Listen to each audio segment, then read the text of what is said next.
오늘은 교회력 마지막 주일입니다. 세상 달려가 한 달이 남아있는데 교회력으로는 오늘이 마지막 주일입니다. 한 해를 참 잘 살아오셨고요. 수고하셨습니다. 나중에 또 새해 인사할 때 또 연말 인사하겠지만 오늘은 교회력에 따른 인사입니다. 서로 인사 나누시면서 한 해 동안 수고 많으셨습니다.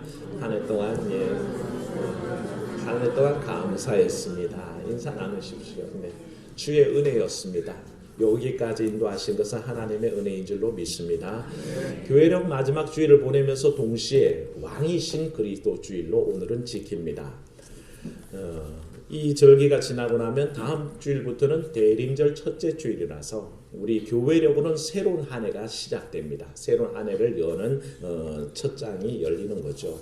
전통적으로 따지면 이 왕이신 그리스도 주일은 역사가 얼마 되지 않았습니다. 한 94년의 역사밖에는 없습니다만 그럼에도 불구하고 굉장히 중요한 고백으로 우리에게 의미를 줍니다. 왜냐하면 예수 그리스도께서 하늘과 땅의 주인이시요 동시에 그 모든 것을 다스리고 있다고 고백하는 절기라는 것입니다. 왕이신 그리스도 주일이 뭐라고요? 혹시 써져 있습니까? 읽습니다. 예수 그리스도께서 하늘과 땅의 주인이시요 동시에 그 모든 것을 다스리고 계신다는 사실을 고백하는 절기. 손가락은 여기 꺼져버렸네요. 전기세가 이 고백이 시사하는 바는 굉장한 겁니다. 왜냐하면 대부분의 사람들의 정신세계를 지배하는 것은요, 사실은 18세기 계몽주의 이후에 인본주의, 휴머니즘이 자리를 잡고 있습니다.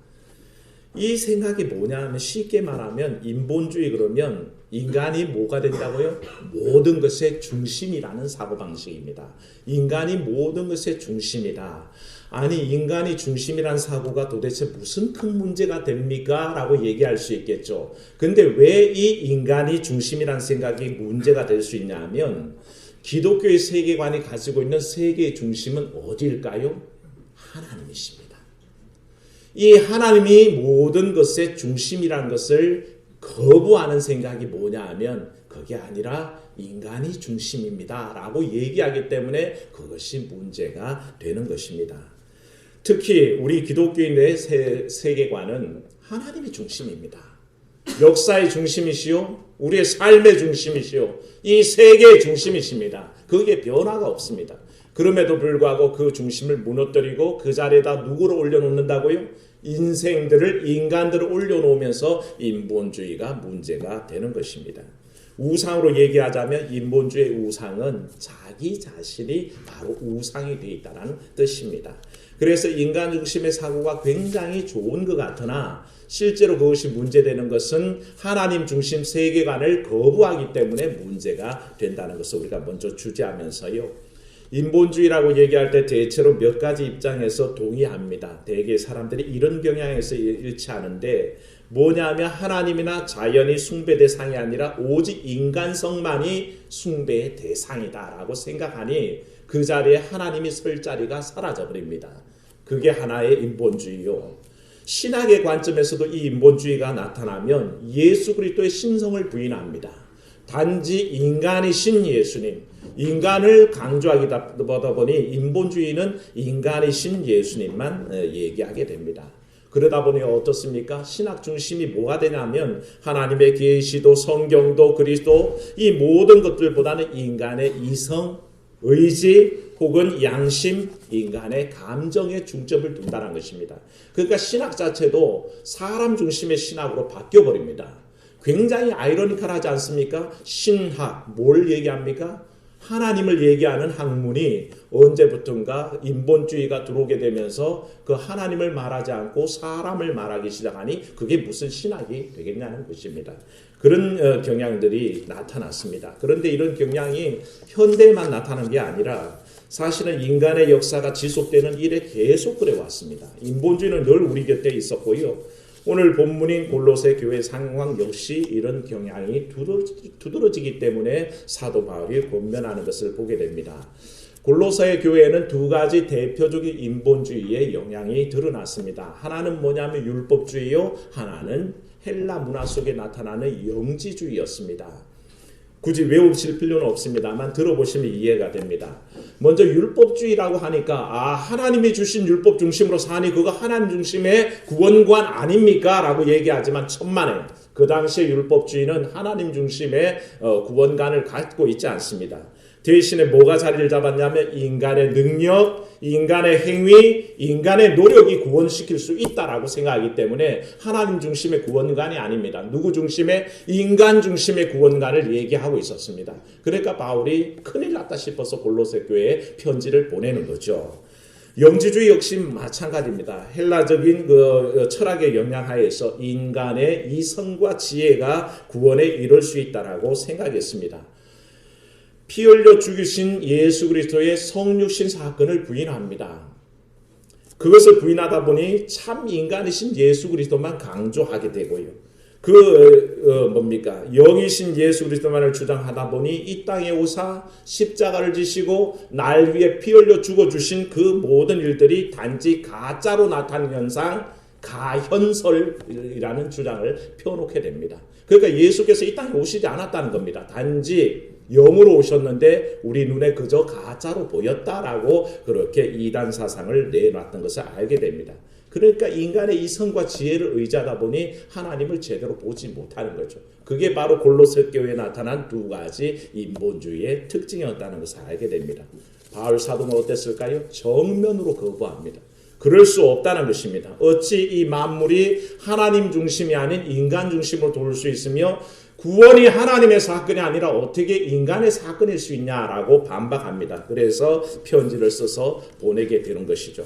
그게 오늘 본문 속에 나타나는데 그 가운데 예수 그리스도를 본문은 표현하기를 한 세 가지로 요약합니다만 15절에 진술되어 있습니다. 한번 지금 나와 있으면 한번 보시기 바랍니다. 그는 보이지 않는 하나님의 형상이시요 모든 피조물보다 먼저 나시니입니다. 네, 바울의 강조점은 예수 그리스도께서 처음부터 함께 하셨던 하나님이시다. 한번 따라합시다. 예수 그리스도는 하나님이십니다.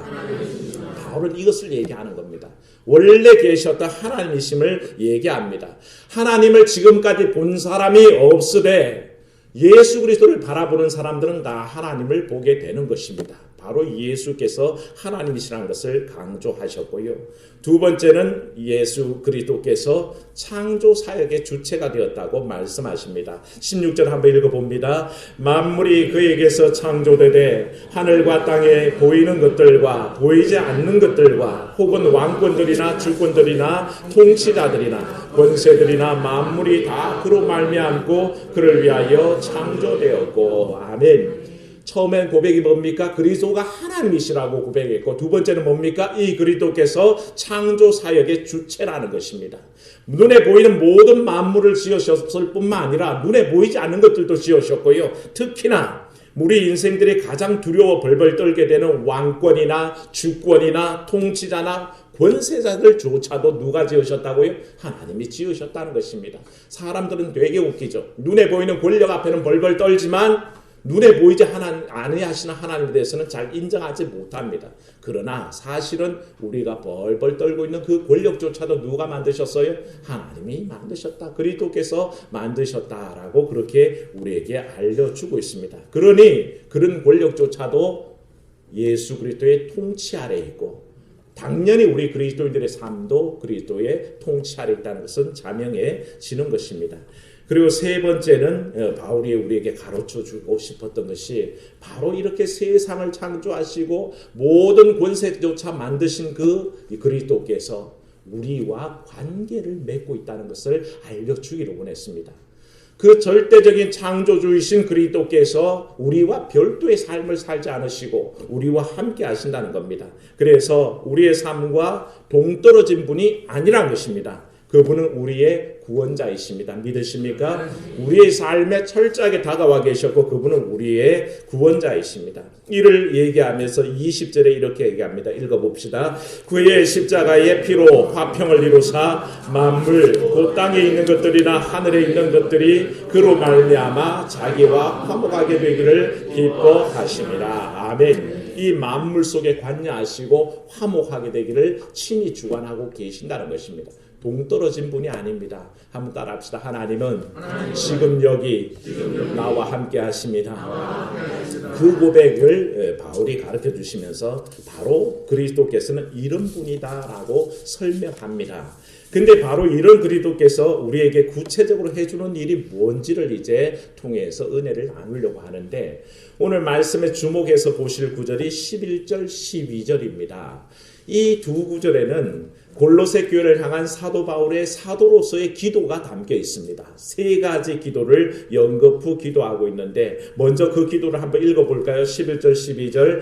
그의 영광의 힘을 따라 모든 능력으로 능하게 하시며 기쁨으로 모든 견딤과 오래 참음에 이르게 하시고 우리로 하여금 빛 가운데서 성도의 기업의 부분을 얻기에 합당하게 하신 아버지께 감사하게 하시기를 원하노라. 아멘. 바울이 그렇게 기도하고 있습니다. 이렇게 세 가지가 이루어지기를 원하노라 라고 기도하는데, 첫 번째 그게 기도가 뭐냐 하면 하나님의 능력으로 말미암아 우리가 강하게 되는 것입니다. 성도 여러분 한번 따라합시다. 하나님의 능력으로 우리를 강하게 하십니다. 이 믿으시기를 축원합니다. 그의 능력으로 우리를 강하게 하신다고 그랬습니다. 하나님은 우리가 지금 이 세상을 살아가는 동안에 끊임없이 많은 선물들을 제공하고 계시거든요. 우리가 살아가는 목적, 살아가는 능력, 살아가는 데 있어서 의미 있는 것들을 끊임없이 제공하고 계신다는 것입니다. 그 중에 대표적인 게 우리를 강하게 하시는 그분의 권능이 있습니다. 사실 우리가 연약해 보이지만 연약하지 않은 이유가 주께서 베풀어 주시는 그 권능이 우리를 강하게 하시기 때문에 우리가 견뎌낸다는 것을 알게 됩니다. 현대 사회는 인본주의가 팽배했습니다. 그렇다고 인간의 우월성이 드러나는 시대냐 하면 그렇지 않다는 것도 되게 아이러니컬하죠. 사람들은 인간 중심의 사고를 하는데, 그래서 인간이 만물 중에 가장 뛰어난 존재냐 할 때 절대 그렇지 않다는 것을 점점 발견하게 된다는 것입니다. 최근에 인공지능이 아주 첨단을 긋고 있습니다만, 처음에 알파고라는 바둑의 고수가 인공지능이 등장했습니다. 유명 바둑 기사들이 이 알파고와 바둑을 뒀습니다. 우리나라 이세돌도 뒀는데 5번을 붙어서 1번 이기고 4번을 졌습니다. 그런데 사람들은 깜짝 놀랐죠. 인공지능을 대상으로 이기는 기사도 있구나라고 그렇게 평가를 했었습니다. 그런데 중국의 커제라는 유명한 중국 기사가 있습니다. 이 사람도 역시 인공지능 알파고와 바둑을 뒀었는데, 그 바둑 한 수 한 수에 절망해서 커제가 생방송 도중에 눈물을 막 통곡을 합니다. 자기 한계를 발견한 것입니다. 그러니까 이 얘기를 가만히 정리하다 보면, 인공지능이 발달되었으니 인간의 우월성이 드러난 거 아닙니까? 그것을 만든 게 우리 사람이니까 사람의 우월성 아닙니까? 천만에 아무도 그렇게 동의하지 않습니다. 단지 기계조차도 못 미치는 이 인간의 나약함만이 드러난다라고 사람들이 고백하는 겁니다. 생각해 보십시오. 하나님을 제외시키고 나를 그 중심에 놨는데, 어느 날 그 중심에 내가 있는 게 아니라 내가 만든 기계가 그 자리를 차지하더라는 겁니다. 그러니까 사람은 자기가 만들어둔 쇳덩이보다 못한 존재라는 것을 알게 되더라는 것이죠. 인공지능이 발달하면 할수록 인간은 무능함을 발견하게 됩니다. 나는 이거밖에 안 될까? 내 수가 이 알파고가 두는 바둑 한 수에도 미치지 못할까 하는 절망감에 눈물을 흘리게 되는 게 인간 존재의 나약함이란 것입니다.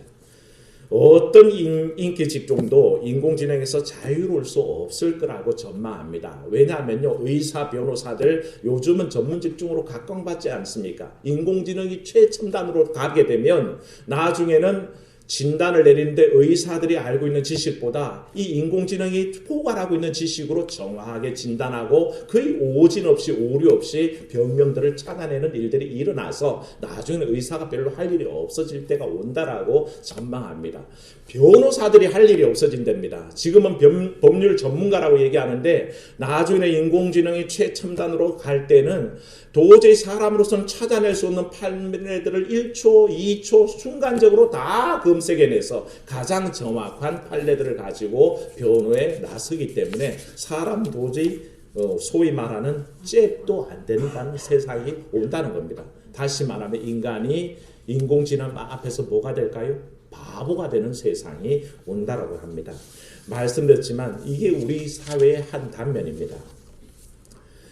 더 이상 대단하다고 생각하지 않습니다. 그런 것을 만든 인간이 대단하다 천만에요. 그것이 우리를 돌아보게 했고 우리 스스로가 우리는 별것 아닌 존재라는 자각을 하게 했다는 것입니다. 오랫동안 인간은 사람이 중심이 돼야 한다라고 생각에 집중해 왔습니다. 이건 사람이냐 신이냐의 문제를 가지고 다투어왔지만 결국에는 지금까지 인간 존재에 대해서 질문을 던지고 결국 인간이 도달한 결론은 어디까지 가 있는지 아십니까? 단지 인간은 생각하는 갈대다라는 이 결론을 넘어설 수 없는 그저 그 상태에 머물고 있는 것을 알게 됩니다. 결국 사람이 중심이 돼야 된다는 생각에 집중하다가 이제는 그 중심을 인공지능에 빼앗겨버리고 결국에는 망연자실하고 있는 한낱 내가 기계덩이보다 못하다는 자각밖에 남지 않았다는 것을 보게 됩니다.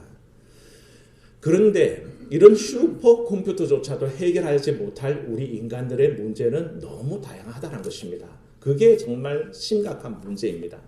산술적으로 기계가 할 수 있는 가능성이 있지만 우리 속에 있는 걱정들, 우울함들, 스트레스, 의심, 좌절, 냉소, 사람들 간에 부닥치는 문제, 이 모든 것들에 대해서는 사실은 어떤 기계도 해결할 수 없는 난처한 지경이죠. 이때 우리는 인생의 한계를 인정하시고요.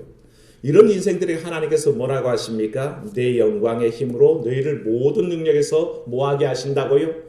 강하게 하신다. 따라합시다. 강하게 하신다. 이 모든 일에서 강하도록 인도하시는 우리 하나님을 만나게 됩니다. 그러니 하나님은 우리가 그분을 의지하기를 원하십니다.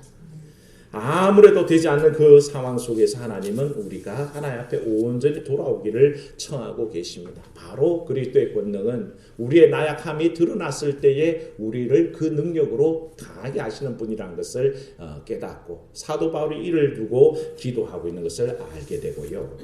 두 번째 우리가 기억할 것은 주님께서는 우리가 참고 견디는 것을 허락하십니다. 그리스도는 그러신 분입니다. 우리가 참고 견디게 하시는 겁니다. 11절 하반절을 한번 읽어봅니다. 기쁨으로 시작. 기쁨으로 모든 견딤과 오래 참음에 이르게 하시고 아멘. 우리의 삶 속에 무슨 일이 일어날지 아는 사람이 누가 있습니까? 사랑하는 여러분 삶 속에 내일 당장 무슨 일이 일어날지 미리 짐작할 수 있는 사람이 누가 있습니까? 아무도 없다는 것입니다. 우리는 원치 않는 질병에 걸리기도 하고요. 원치 않는 사고를 당하기도 합니다. 어떤 때는 믿는 사람에게 배신을 당하기도 합니다. 어제 제가 비바람 속에 안전한 포구 하나님의 품 안을 막 세우고 있었습니다. 그게 뭐지 그러시죠? 저 밖에 채워져 있는 천막 이름이 그겁니다. 제가 그렇게 이름을 지었습니다. 비바람 속에 안전한 포구 하나님의 품 안. 그렇게 지어서 거기다가 현수막을 걸고 현저동 쉼터라고 붙일 겁니다. 기억하셨습니까? 비바람 속에 안전한 포구 하나님의 품 안. 그걸 열심히 만들고 있는데 주집사님하고 열심히 그걸 막 세우고 그러고 있는데 어떤 한 분이요 헐레벌떡 와서는 저를 붙잡고 묻습니다. 이 지역이 개발되는 거 맞습니까? 라고 묻는데 알고 봤더니 이분이 현저동 저 꼭대기부터 돌아다니면서 만날 수 있는 분들은 다 만나고 내려오다가 저를 만난 것 같습니다. 내용을 가만히 알아본 즉슨 이런 내용입니다. 현저건설이라는 곳과 수의계약을 맺은 한 지인이 조합의 한 일원이라는 사람이 이 사람에게 나중에 재개발이 진행되면 18채의 지분이 자기에게 있는데 한 채를 양도하겠다 그래서 1,500만을 받고 양도 수의 계약을 맺은 그거 하나 달랑 가지고 지금까지 있었는데 세월이 가버린 겁니다. 그래서 답답해서 뛰어와서 하는 말이 과연 이거 재개발되는 거 맞습니까? 라고 묻는데 제가 그분이 찍어놓은 사진들 서류들 다 훑어봤더니 전형적인 사기입니다. 현저동 개발과 관련해서 그 어떤 지분도 없었고요. 그것을 팔 수 있는 상황도 전혀 없습니다. 그런데 이분은 단지 누구의 말만 믿고 지인의 말만 믿고 그것을 덜컥 수의 계약을 맺어가지고 아무것도 아닌 종이 한 장 계약서 가짜 계약서 하나 들고 물론 그건 진짜겠지만 아무런 효력이 없는 계약서 하나를 가지고 달려온 것을 하게 됐습니다. 그분의 실수라는 건 뭐겠습니까? 약간의 욕심과 자기가 알고 있다는 그 지인을 너무 믿었다는 거죠. 사람이 살다 보면 그렇습니다. 믿을 게 사실은 없습니다. 사람도 믿을 수 없고요. 내 자신도 믿을 수 없습니다. 내가 무슨 일을 당할지 내가 뭘 알 수 있습니까? 그런데도 이 금방진 인생들은 하나님을 우리의 삶의 중심에서 내보내버리고 그 자리에 나를 앉혀놓고 내가 중심이라고 외치고 있으니 얼마나 한심한 존재가 아닌가 합니다. 사랑 여러분, 모든 상황 속에서 주님을 중심에 모시고 여러분의 신앙의 능력으로 이 모든 것을 이기는 비결이 있으시기를 주의 이름으로 축원합니다. 절대 사람의 능력으로는 이겨나갈 수 없습니다. 하나님이 우리 삶 중심에 계셔야 가능한 얘기입니다. 성경은요, 예수 그리스도조차도 자기의 삶의 고난을 참고 견딘 분이라고 얘기합니다. 히브리서 12장 2절 한번 읽어봅니다. 믿음의 주여 또 온전케 하시는 인 예수를 바라보자. 저는 그 앞에 있는 즐거움을 위하여 십자가를 참으사 부끄러움을 개의치 아니하시더니 하나님 보좌 우편에 앉으셨느니라. 아멘. 그리스도께서 십자가를 예사로 지신 것 같지요. 쉽게 지신 것 같죠. 절대 그렇지 않습니다. 히브리서는 증언하기를 예수 그리스도조차도 그 십자가를 참았다고 그랬습니다. 견뎌냈다는 것입니다. 말로 형언할 수 없는 고통이었지만 그것을 참아내셨고 부끄러움을 개의치 아니하셨고 결국엔 하나님 보좌 우편에 앉은 분이라고 우리에게 얘기합니다. 바로 우리의 삶의 어려움을 참고 견디는 능력을 바울은 하나님께서 성도들에게 베풀기를 기도했던 겁니다. 저도 똑같이 기도합니다. 여러분들의 삶의 어려움이 닥칠 때가 있지만 참고 견디고 이겨내는 여러분들 시기를 주의 이름으로 축원합니다. 그건밖에 없습니다. 환난 가운데 이겨내십시오. 고난 중에 기도하십시오. 어려움이 있을 때에 더욱 의지하십시오. 우리는 능히 이겨나갈 줄로 믿습니다.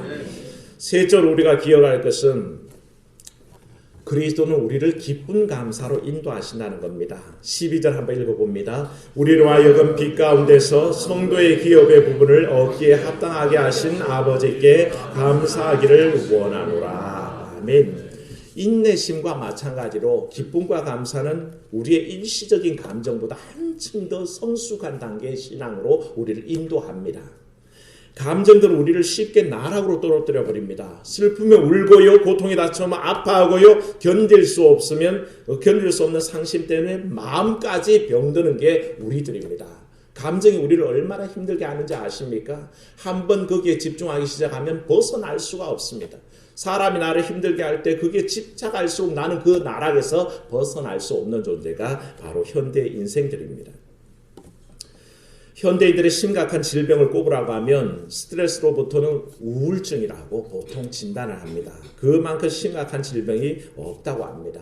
우울증은요, 원인 모르게 오는 경우가 많지만 대부분의 우울증을 또 얘기하기를 현실의 어려움에서 오는 그 어려움들 때문에 자기 부정하는 현상이 우울증이라 합니다. 그래서 현실을 제대로 직시하지 못하고 자꾸 슬퍼하고 우울해지고 그 감정의 경랑에 휩쓸리는 거죠. 그게 우울증입니다. 그런데 사랑 여러분, 그리스도인들은 우울증에 휩쓸릴 이유가 없습니다. 빌립보서 4장 13절에 뭐라 하셨습니까? 내게 능력 주시는 자 안에서 내가 모든 것을 할 수 있느니라. 믿으십니까? 예, 내가 모든 것을 할 수 있다고 그리스도를 의지하여 믿고 있는데 무슨 우울증입니까? 더욱 그리스도를 의지하기를 축원합니다. 마가복음 9장 23절에 뭐라 그러셨습니까? 예수께서 이르시되 할 수 있거든이 무슨 말이냐? 믿는 자에게 능치 못할 일이 없느니라. 아멘. 할 수 있거든이 무슨 말이냐? 믿는 자에게 능치 못할 일이 없다고 주님 선포하셨습니다. 그러니 우리의 능력 때문이 아니라 믿음 때문에 내게 능력 주시는 주님 때문에 우리는 긍정적 사고를 하게 됩니다. 우리는 할 수 있다라고 믿습니다. 내게는 무엇이든지 주 안에서 가능하다라고 믿습니다. 그런 믿음 안에서 우울증은 사실 설 자리가 없어집니다. 내 자기 부정 속에 내가 나태해지고 우울해지는 게 아니라 주님께서 주시는 긍정적인 사고를 가지고 날마다 승리하시기를 주의 이름으로 축원합니다. 그에 반해서 우리는 어떻습니까? 나는 안 돼, 나는 못해, 나는 끝났어, 내 인생 여기서 쫑났어. 이렇게 우리는 자아가면서 살아가지 않습니까? 그런 삶을 살면 결국은 나락으로 떨어지게 되어 있습니다. 하나님께서는 우리의 믿음의 사람들이 그런 나락으로 떨어지기를 원치 않으십니다. 기뻐하고 감사함으로 우리를 이끌어 가시는데, 그래서 바울은 기도 중에 성도의 기업의 부분을 얻기에 합당하신 아버지께 감사하기를 원한다라고 그렇게 얘기합니다. 바울의 삶을 살펴보면요, 이건 증명이 됩니다. 왜냐하면 바울 스스로가 자기의 삶을 통해서 이를 증명하는데, 빌립보서 4장 11절 12절에 우리가 잘 아는 말씀입니다. 읽어봅니다. 내가 궁핍함으로 말하는 것이 아니니라. 어떠한 형편에든지 나는 자족하기를 배웠노니 나는 비천에 처할 줄도 알고 풍부에 처할 줄도 알아. 모든 일, 곧 배부름과 배고픔과 풍부와 궁핍에도 처할 줄 아는 일체의 비결을 배웠노라. 아멘. 이게 바울의 고백입니다. 바울이 말하는 비천함이나 배고픔이나 궁핍은 사실은 우리 관념 속에 감사의 조건이 아닙니다. 그것 때문에 감사하는 사람이 누가 있습니까? 오히려 풍부함, 배부름 때문에는 감사할 수 있죠. 우리의 감사는 그렇게 제한적입니다.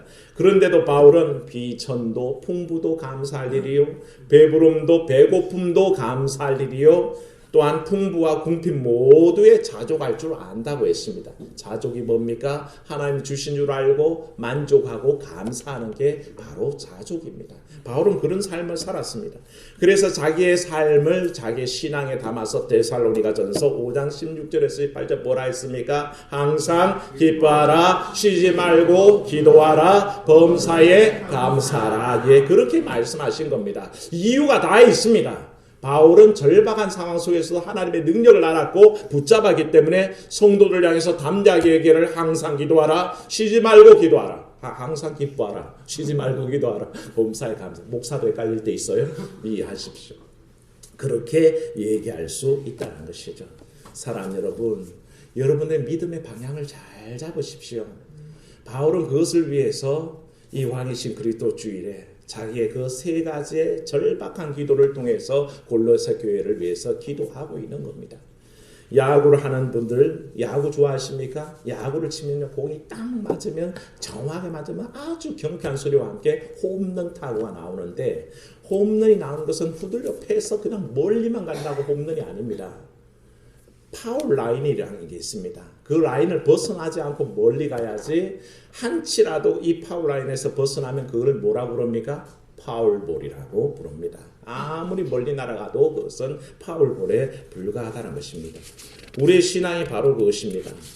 온전하게 우리의 신앙을 바로 예수 그리스도 안에서 그 기쁨과 감사의 삶으로 충만할 때의 믿음의 삶은 바로 가고 있는 것입니다. 그런데 거기에서 어긋나 있어서 그저 인간의 생각 속에 빠져 있다면 우리는 잘못 가고 있는 것입니다. 그러니 사랑 여러분, 우리의 삶의 방향을 가장 정확하게 그리스도의 통치 아래로 우리의 삶을 들어가야 합니다.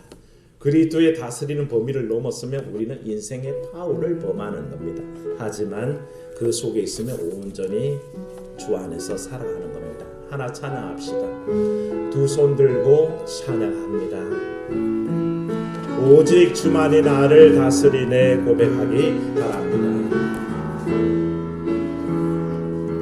두 손 들고